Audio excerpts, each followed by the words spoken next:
बजरंग बली, मोरे बजरंग बली। संत की वाणी है, हर हाल में खुश रहना कोई हमसे सीख जाए। राम जी प्रसन्न है, लेकिन राम जी ने केवट से कहा, केवट हम तुम्हें बुला रहे हैं, हम बुला रहे हैं और तुम नहीं आ रहे हो। केवट बोला, मैं जान गया हूं कि आप भगवान हैं, तो क्यों नहीं आ रहे हो? भगवान बुलाएं और ना आए, भगवान बुलाएं और ना आए। केवट ने कहा कि प्रभु एक बात पूछूं, क्या आप यही सोच रहे हैं कि मैं जल्दी नाव लेकर आ जाऊं क्योंकि आप बुला रहे हैं? हाँ प्रभु, जब कोई भक्त आपको बुलाता है तो क्या आप इतनी ही जल्दी आ जाते हो जितनी जल्दी की आशा हमसे कर रहे हो?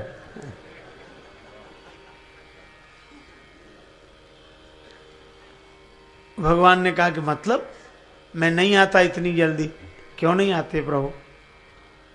वो हमारे घर का कानून है। केवट बोला, तो ये हमारे घाट का कानून है, आज हमें मौका मिला है। आपको भक्त बुलाते हैं, आप नहीं आते, तो उनको जिस तरह की खीज होती है थोड़ा आप भी तो अनुभव कर ले। भगवान ने कहा, अरे भाई हमें पार जाना है। केवट ने कहा, जो आपको बुलाते हैं उन्हें भी पार ही जाना होता है।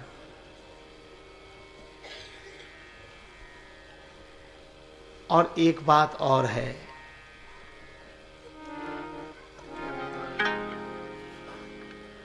क्या आपको कोई बांध कर रख नहीं सका, जनकपुर वाले नहीं रोक सके। आप अयोध्या आ गए, महाराज जनक रोक नहीं सके, और महाराज दशरथ नहीं रोक सके। अयोध्या से आप श्रृंगवेरपुर आ गए, और श्रृंगवेरपुर के राजा निखाद नहीं रोक सके। आप गंगा जी किनारे आ गए। जब इतने बड़े बड़े राजा आपको नहीं रोक सके, तो ये सामान्य केवट की क्या बिसात जो आपको रोक ले। तो मैंने एक बात सोची है, क्या न नाव लाऊंगा न पार करूंगा, अपने आप रुके रहोगे, इसलिए नाव नहीं ला रहा हूं। कहा, ये तुम्हारा मरम मैं जा।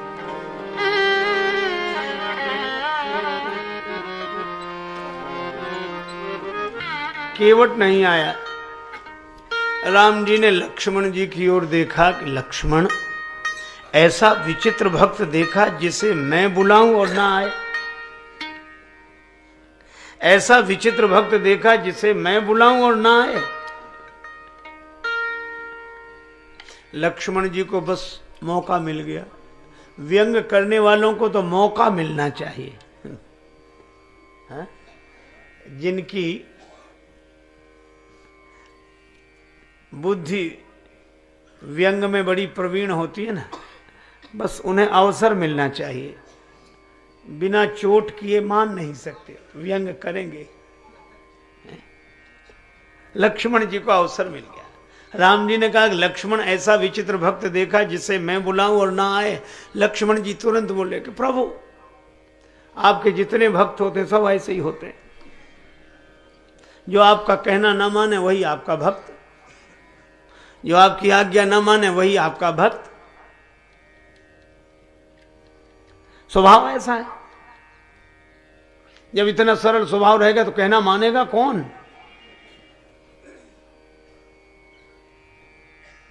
ये निवेदन वाले हैं, नाव ले आओ हाथ। ये डांट कर फटकार कर आदेश देते तो काम करते।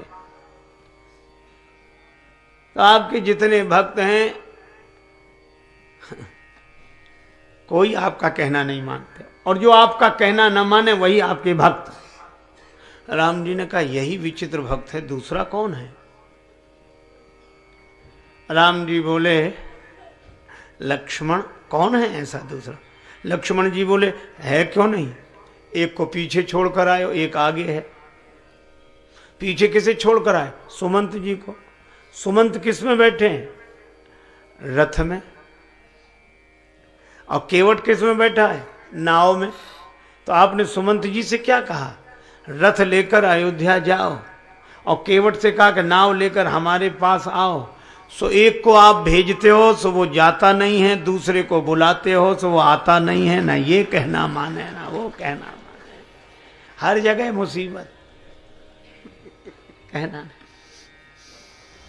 अब लक्ष्मण जी के इस व्यंग पर राम जी मुस्कुराए और श्री सीता माता को भी हंसी आ गई। राम जी भी वचन रचना में परम प्रवीण है। राम जी ने कहा कि लक्ष्मण, लेकिन एक बात है। क्या? किसी दुकानदार की बौनी सवेरे सवेरे बिगड़ जाए, सवेरे बिगड़ जाने का अर्थ क्या?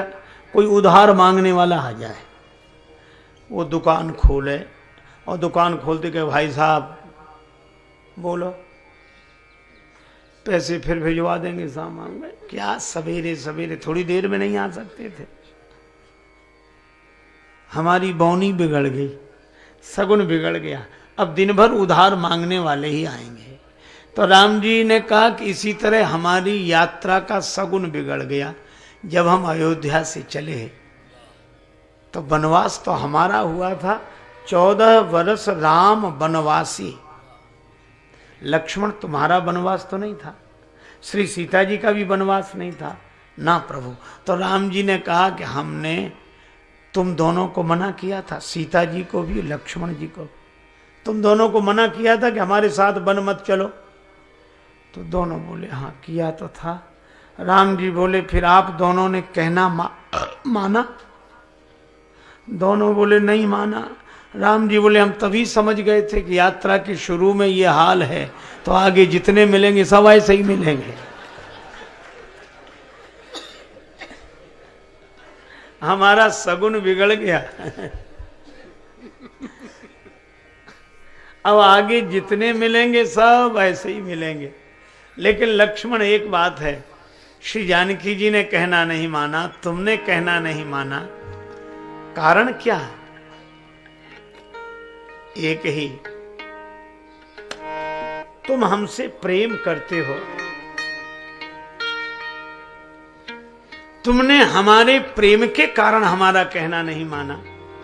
तो हमें एक बात लगती है, केवट कहना नहीं मान रहा है तो यह भी प्रेमी ही होगा।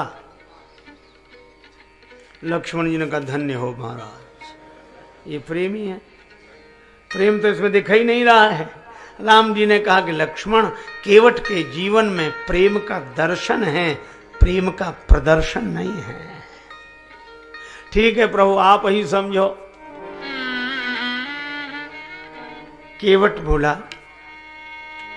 प्रभु हम नाव नहीं लाएंगे, डर लगता है। चरण कमल रज का सब काहीं, चरण कमल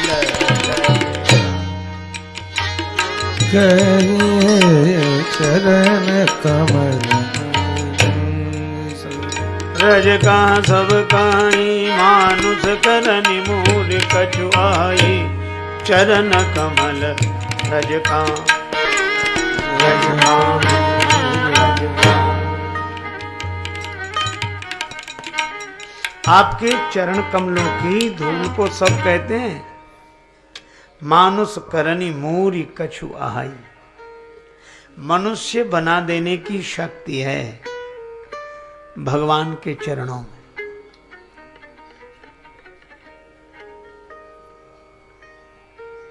देखो कितनी अद्भुत बात है, सांकेतिक ढंग से यदि विचार करें। हम सब कुछ बने और बनते ही जा रहे हैं, लेकिन भगवान ने जो बनाए थे वे बने नहीं रह पा रहे। भगवान ने हमें मनुष्य बनाया, मनुष्य।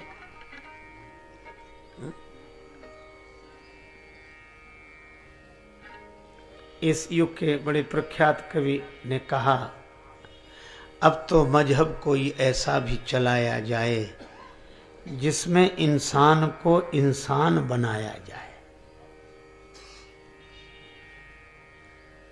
देखो रामचरितमानस की कथा यही संकेत करती है। रावण ने मनुष्यों को भी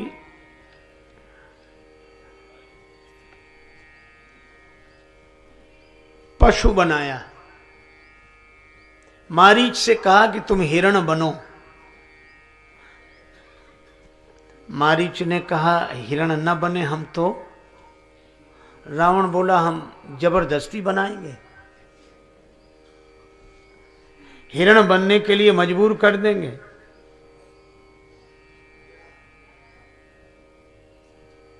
अच्छा हिरण हम क्यों बने? रावण बोला हमें हरण करना है इसलिए तुम हिरण बनो।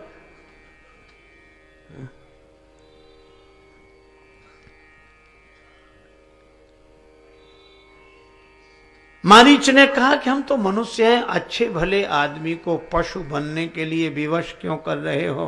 रावण बोला और रावण का काम ही क्या है जो मनुष्य से पशु बना दे, मनुष्यों से पशुओं जैसे काम कराए, अथवा मनुष्य को पशु बनने के लिए विवश कर दे, उसी का नाम रावण है।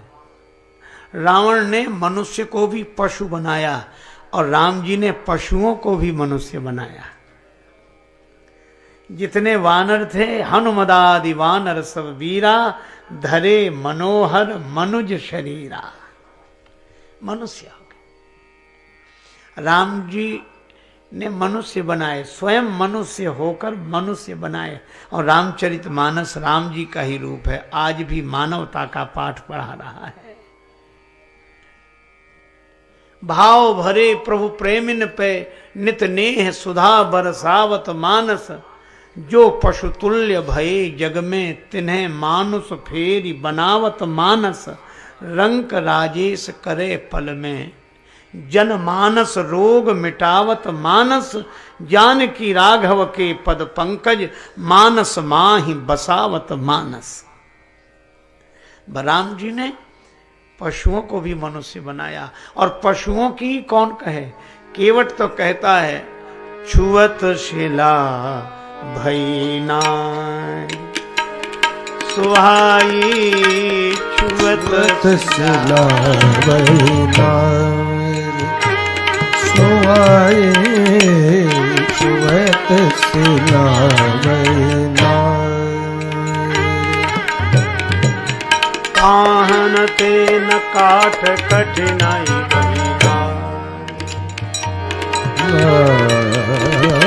रे, छुअत शिला भई नाय रे, छुअत शिला भई नाय। आपकी चरण धूल से शिला नारी बन गई। अब यह घटना पुरातन है पर इसका संदेश सनातन है। पाषाण में भी परिवर्तन संभव है। एक उर्दू भाषाविद कवि ने कहा, लोग कहते हैं कि संगे दिल के आंख से आंसू नहीं आते। संग कहते हैं पत्थर को, दिल कहते हैं हृदय को। पाषाण हृदय व्यक्ति के लोचन सजल नहीं होते। पर उस कवि ने कहा कि यह केवल सुना जाता है पर देखा तो कुछ और गया है। क्या? लोग कहते हैं कि संगे दिल के आंख से आंसू नहीं आते। अगर ये सच है तो दरिया क्यों निकलते हैं पहाड़ों से?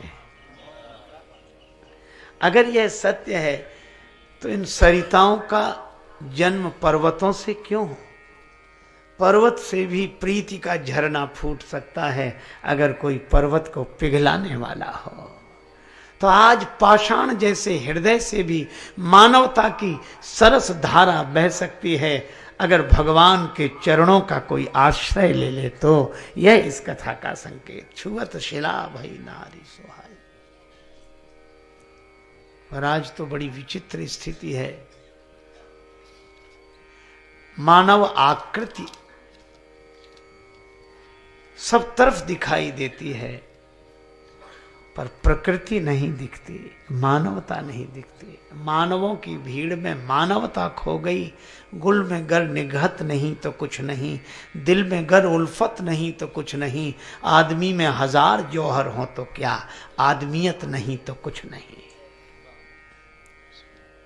एक कस्बा नुमा छोटा सा शहर, एक राहगीर उस रास्ते से जा रहा था। प्यास लगी, तृषाकुल उस बटोही के छटपटाते नयन चारों तरफ दृष्टिपात कर रहे थे। न कोई पौशाला, न कोई कूप, न नल, मिले कहां जल। बेचारा बेहाल था, प्राण कंठगत हो रहे थे। तब तक दिखाई पड़ा एक भव्य भवन। भवन की खुली हुई थी खिड़की, द्वार भी खुला था। झांक कर देखा, एक श्रीमंत सिर झुकाए बैठे हैं। पास में ही जल से भरी सुराही रखी है, उस पर गिलास ढका हुआ है। राहगीर को लगा कि यहाँ पानी मिल जाएगा। चला गया बेचारा, हाथ जोड़कर अत्यंत विनम्रता से बोला, बाबूजी बाबूजी 2 घूंट पानी मिल जाएगा। उस अभिमानी व्यक्ति ने अभिमान के बोझ से दबी हुई गर्दन ऊपर उठाई, लगभग झिड़कते हुए बोला, क्या बात है, क्या बात है, पहले बताओ, घुसे कैसे, यहां आए कैसे, क्या बात है। बाबूजी प्यास लग रही है, 2 घूंट पानी मिल जाएगा, पानी पिला देंगे। पानी? हम तुम्हें पानी पिलाने वाले लगते हैं? इतने बड़े आदमी से कह रहे हो कि पानी पिला दो, हम पानी पिलाने वाले लगते हैं? जैसे हमारे पास और कोई काम ही ना हो, तुम जैसों को पानी ही पिलाते ना। यहाँ नल है, कुआं है, पौधशाला है, क्या है, चले आए पानी पिला दो, पानी पिला दो।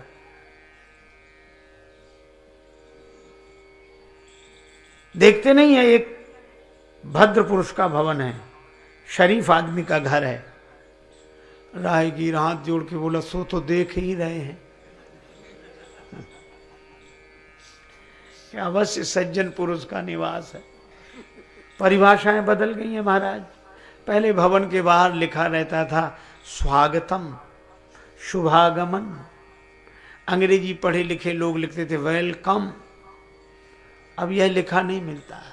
अब भवन के बाहर लिखा मिलेगा बिना इजाजत अंदर आना मना है। किसी किसी भवन के द्वार पर लिखा होगा कुत्ते से सावधान। हालांकि उसमें रहते आदमी हैं।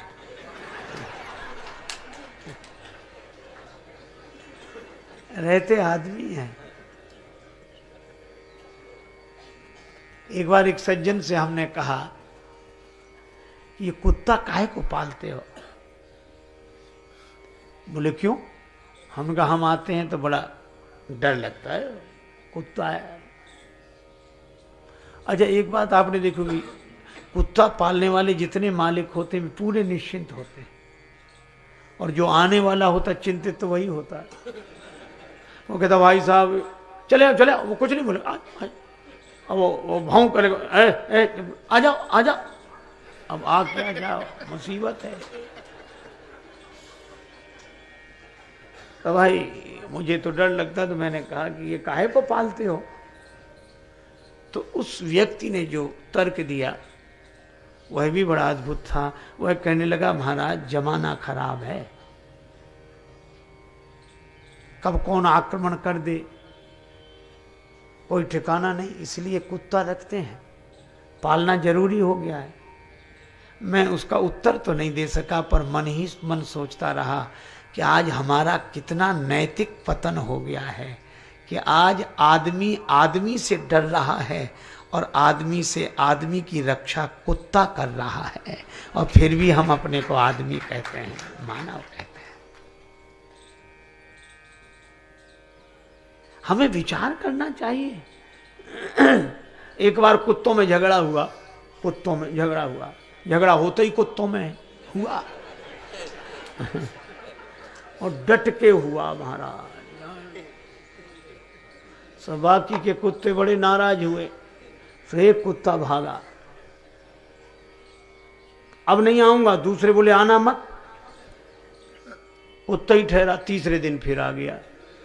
तो बाकी के कुत्ते बोले तू फिर लौट कर आ गया रे कलुआ, जा चला जा यहां से, अरे दल बदल हुआ, और तेरे लौट आने से हैरान हैं हम, तुझे फिर दल में ले लें, क्या इंसान हैं हम आदमी हैं जो ऐसा करें, हम कुत्ते हैं, हमारा भी सिद्धांत है, ये तो हमारी हालत हो गई है।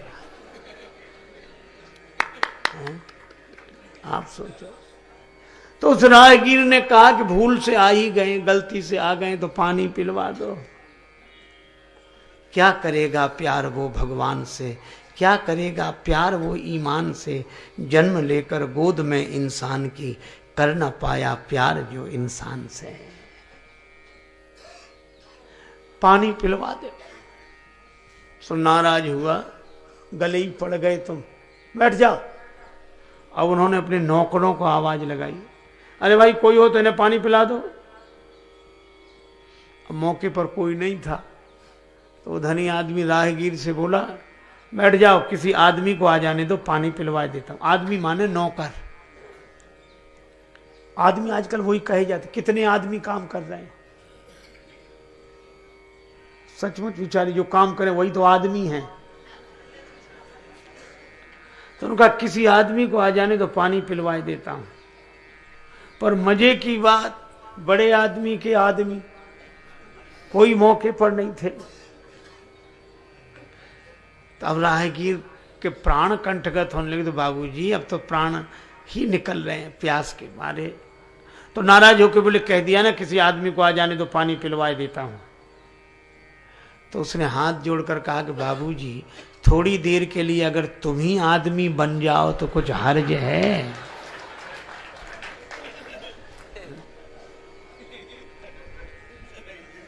हमें चिड़ियों की तरह आकाश में उड़ना आ गया है, हमें पनडुब्बियों की तरह पानी के भीतर उतरना आ गया है, पर हमें आदमी की तरह आज धरती पर रहना नहीं आता। कैसी विडंबना है। और इसके लिए मानस का संदेश है केवट प्रसंग के माध्यम से।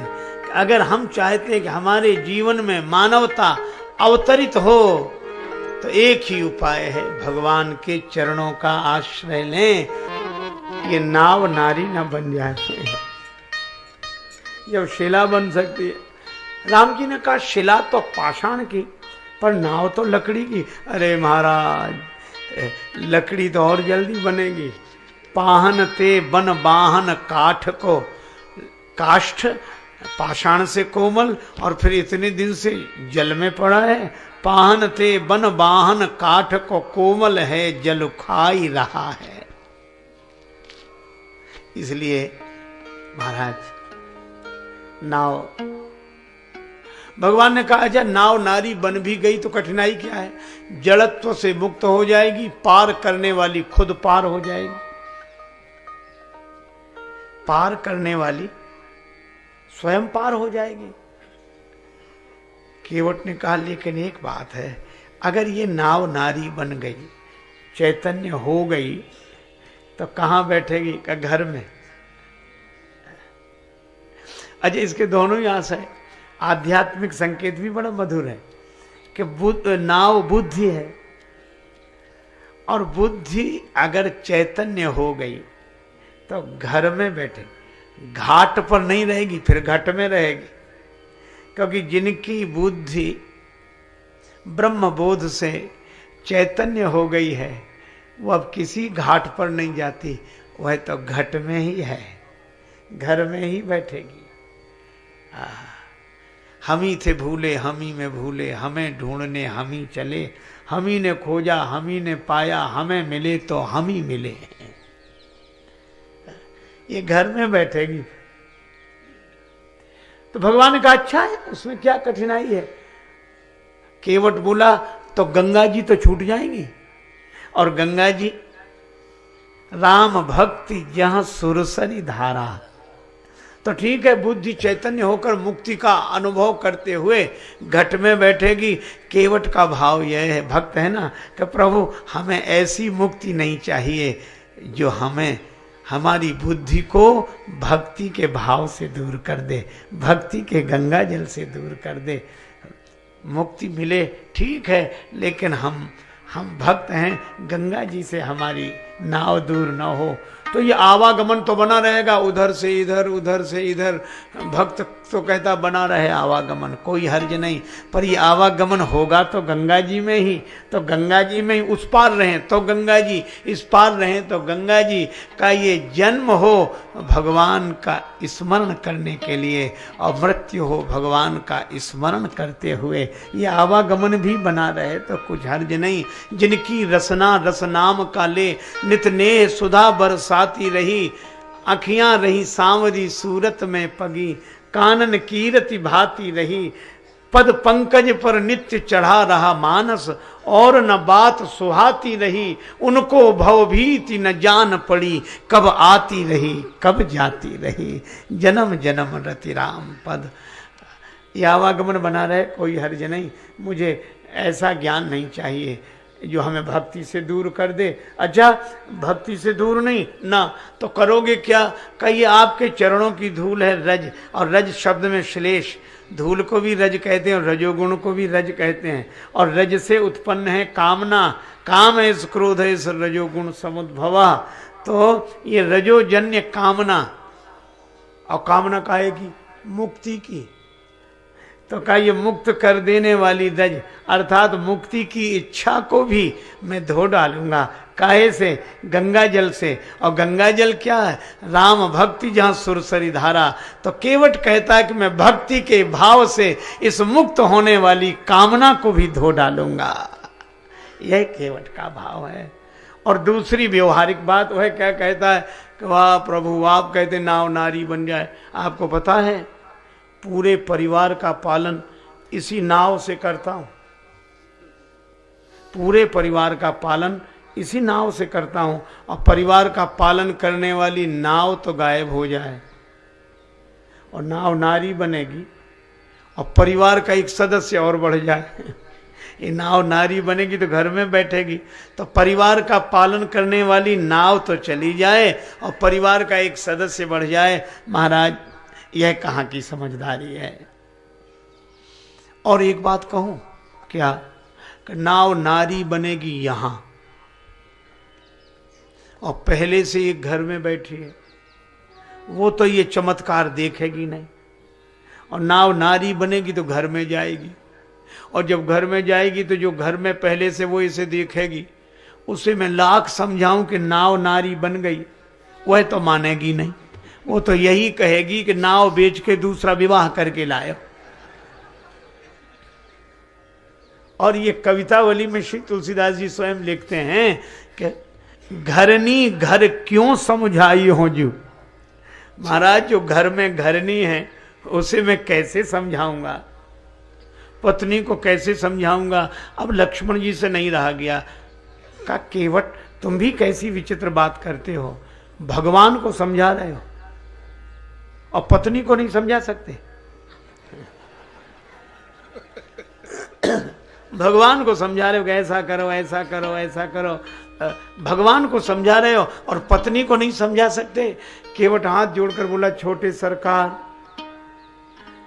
जिस पर बीतती है वही जानता है, मुझे अनुभव है। क्या क्या अनुभव है? का भगवान को समझाना आसान है, पत्नी को समझाना बहुत मुश्किल है। मैं भगवान को समझा सकता हूं, उसे नहीं समझा सकता।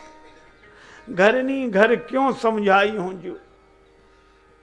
राम जी खूब हंसे। अच्छा, और कोई उपाय है? हाँ प्रभु, एक उपाय है, चरण धुला लो। मैं कठौते में जल ले आऊं, आज्ञा दो, चरण धो लूं, फिर नाव में बिठा के पार कर दूंगा। उतराई नहीं लूंगा। अच्छा, तो चरण धुलाने में क्या समस्या है? इस प्रसंग की सबसे बड़ी विचित्रता यही है कि चरण धोने की बात नहीं है, पर केवट कहता है मुझे चरण कमल धोने के लिए कहो। अच्छा, अब एक बात सोचो, कठिनाई यही है, राम जी से केवट कहता है कहोगे तो चरण धोऊंगा। अच्छा, केवट वैसे ही चरण धोने लगता तो क्या भगवान मना करते? किसी को नहीं किया। पर कठिनाई यहां चरण धोने की नहीं है। वो कहता है जब कहोगे तब धोऊंगा। समस्या है कहने की। आप ऐसे सोचो, किसी श्रद्धेय पुरुष के प्रति आपके मन में श्रद्धा हो, आप उसका चरण छुएं, वह क्यों मना करेगा? किसी श्रद्धेय पुरुष के आप चरण छुएं, ठीक है, पर ऐसा कौन व्यक्ति होगा जो अपने चरण आगे बढ़ा के कहे कि चलो छुओ, अपने चरण पे लगे चलो छुओ, कल्याण चाहे तो छुओ। ऐसा तो कोई वही कर सकता है जिसका शर्म से कोई संबंध ना हो। अच्छा, फिर राम जी जैसे संकोची से कैसे आशा की जाए कि वो कहें कि हमारे चरण धो? अब राम जी संकोच, बस अब सोचे कैसे कहें कि हमारे चरण धो, और केवट कहे कि जब कहोगे तभी धोऊंगा, उसके पहले धोऊंगा नहीं। अब है अटपटी बात कि नहीं? राम जी ने कहा केवट हमसे कहलाओ मत, धो लो। बहुत लोग हुए जिन्होंने हमसे बिना पूछे हमारे चरण धो लिए, तुम भी धो लो। केवट बोला सुनो महाराज, जिन्होंने आपसे बिना पूछे आपके चरण धो लिए उनकी अपनी गरज रही होगी, पर यहां गरज हमारी नहीं आपकी है। जिन्होंने आपसे बिना पूछे आपके चरण धोए उन्हें भवसागर से पार जाना होगा, पर यहां मुझे नहीं आपको पार जाना है। और अगर पार जाना हो कहो तभी धोऊंगा चरण। राम जी ने कहा अच्छा हम चरण धुला लें तो? केवट बोला हम पर कोई एहसान करोगे? चरण धुला लोगे तो आपको पार कर दूंगा, एक सुविधा दूंगा, औरों से उतराई लेता हूं, आपसे नहीं लूंगा। राम जी ने कहा हमसे क्यों नहीं लोगे? कहा इसलिए कि आपके पास देने को होगा ही क्या, सब छोड़कर तो आए हो। जब आप इतना छोड़ सकते हो तो हम उतराई नहीं छोड़ सकते? तो जो बात आप बाद में कहो तो हम पहले ही कहे दे रहे हैं, चिंता मत करो, हम उतराई नहीं लेने। राम जी मुस्कुराए। अच्छा, तब तक केवट का बेटा खड़ा था, बोला पिताजी सुनो सुनो, ये कितने ही चरण धुला लें इन्हें नाव में मत बैठाना। डर तो चरण से ही है, नहीं हाथों से भी डर है। हाथों से क्या डर है? चरण तो इन्होंने शिला को छुलाए, वो नारी बन गई। केवट का बेटा बोला हाथ भी तो इन्होंने जनकपुर में धनुष को छुलाए थे तो टूट गया। अगर छुअत शिला भई नारी सुहाई, तो छुअत ही टूट पिनाक पुराना। तो हाथ छुलाने से धनुष जैसी टूट जाएगी, तो किसी भी दशा में इनको नाव में बिठा लो ही मत। लक्ष्मण जी को लगा कि बाप है सो है, बेटा और गजब। लक्ष्मण जी ने केवट से कहा केवट तू बड़ा अभागा है, भगवान घाट पर आए तू उनसे बहस कर रहा है और भगवान नाराज हो गए और लौट गए। तो केवट बोला होंगे ही नहीं नाराज, यही मरम तो मैं जानता हूं। कहा तुम्हारा मरम मैं जाना। क्यों नहीं लौटेंगे? है क्योंकि श्री सीता मैया संग में है। और मरम कितना अच्छा शब्द है, मरम, इधर से भी मरम उधर से भी मरम। हमारे संतों में कहते क्या, रकार रामचंद्र हैं मकार मातु जानकी। तो रकार हैं राम जी, और शुरू में भी मकार और अंत में भी मकार। ये रकार तो मकार से संपुटित है, और मकार माता जानकी कृपा का। राम जी तो कृपा से संपुटित हैं, इधर भी कृपा उधर भी कृपा। कृपा को छोड़कर ये न इधर जा सकते हैं ना उधर जा सकते हैं, कृपा जहाँ रखेगी वहीं रहेंगे। ये मरम मैं जान गया। कहा ये तुम्हारा मरम मैं जाना। और एक बात यह भी है, इन्हें सब कुछ आता है। लक्ष्मण जी ने कहा, केवट बोला सब कुछ आता है पर इन्हें तैरना नहीं आता। तारना तो आता है, तैरना नहीं आता। अगर तैरना आता होता तो नाव वाले के घाट पर क्यों आते हैं? और इसलिए ये जाएंगे ही नहीं, मैं मर्म जान गया। अच्छा ठीक है, तो तू ही बात कर। केवट बोला सुनो महाराज, श्री राम जी ने कहा और कोई उपाय बताओ। केवट बोला एक उपाय है। क्या? इस घाट से थोड़ी सी दूर पर गंगा जी में केवल कमर कटि पर्यंत जल है, वहां से निकल जाओ। राम जी ने कहा वह ठीक है, जगह बताओ। लक्ष्मण जी बोले जगह बताओ। केवट बोला महाराज अभी सवेरे सवेरे का समय है, यात्रियों का आना शुरू हुआ है, और मैं आपको वो जगह बताने जाऊं जहां कमर कमर तक जल है तो सभी लोग देख लेंगे, फिर मेरी नाव में बैठेगा कौन?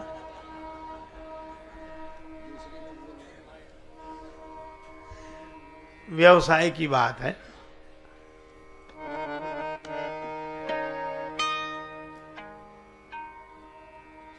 तो कुछ तो कहो। केवट ने कहा कि मैं एक ही बात कह रहा हूं, उतराई नहीं लूंगा। केवट कहता है मैं उतराई नहीं लूंगा, मोहि राम रावरी आन। राम जी आपकी सौगंध। अच्छा, आगे के शब्द का अर्थ, दशरथ शपथ सांची कहूं।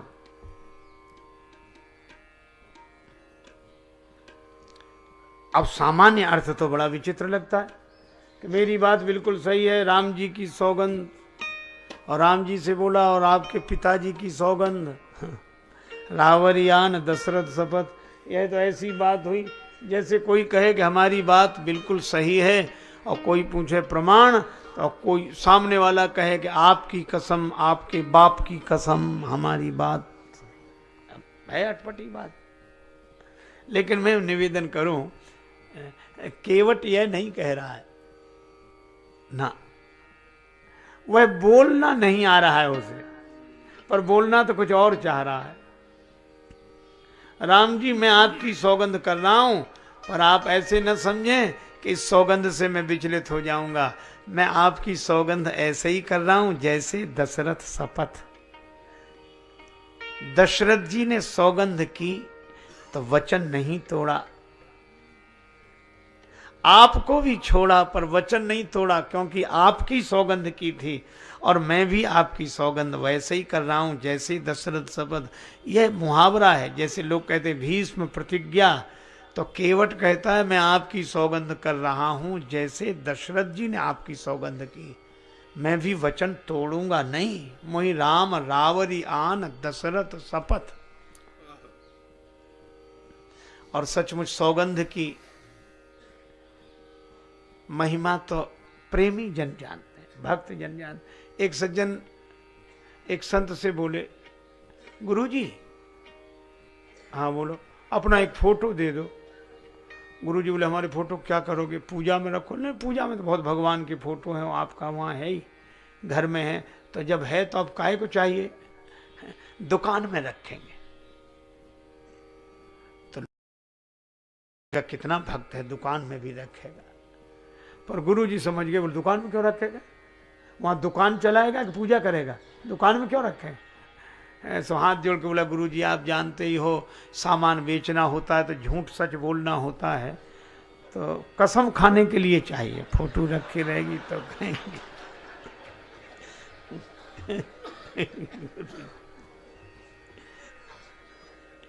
अरे इस प्रसंग से प्रेरणा लेनी चाहिए।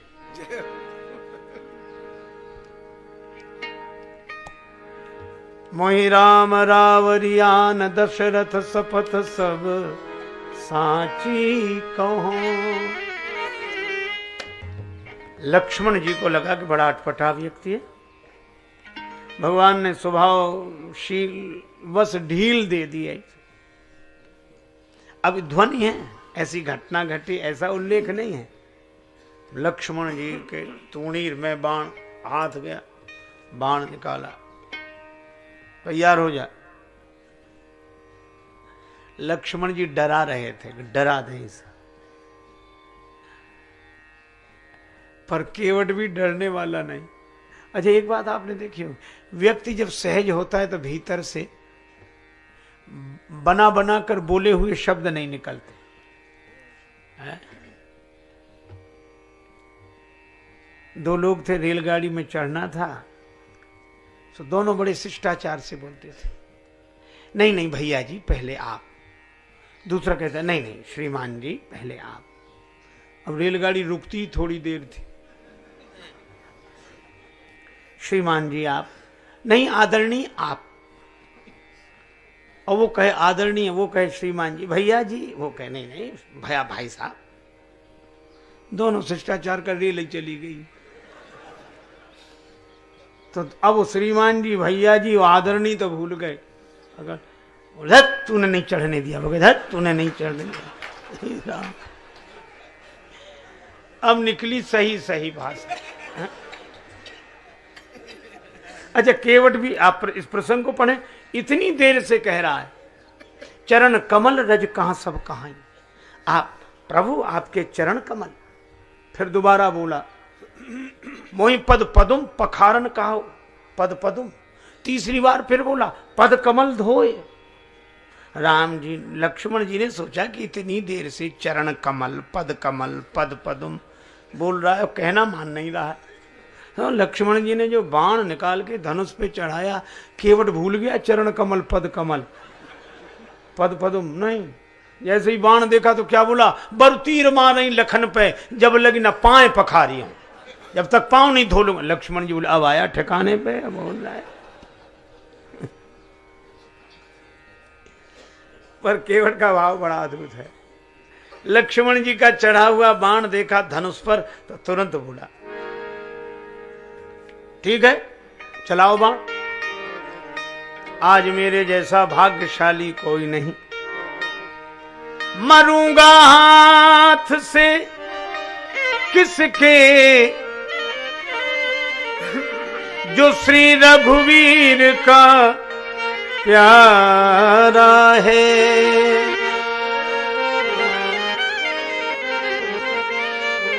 मरूंगा हाथ से किसके जो श्री रघुवीर का प्यारा है। और मरूंगा किस जगह जहां निर्मल गंगा की धारा है। मरना तो एक दिन है ही। एक संत कहते थे हर जगह लिखा है, हाँ? आप देखते हैं यहाँ फूल तोड़ना मना है, यहाँ प्रवेश करना मना है, यहाँ पार्किंग करना मना है, देखे। पर वो संत अपनी मस्ती में कहा करते कि ये कहीं नहीं लिखा मिलता कि यहाँ मरना मना है।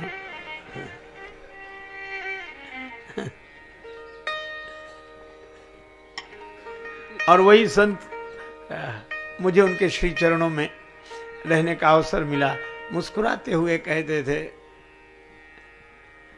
कि 2 बार मरना नहीं है, 1 बार बचना नहीं है। बार बार बचकर भी 1 बार नहीं बचेंगे। केवट भी कहता है कि मरना तो है ही, पर आज जैसा मौका कब मिलेगा। भक्त के बाण से मरूं। मरूंगा हाथ से किसके जो श्री रघुवीर का प्यारा है।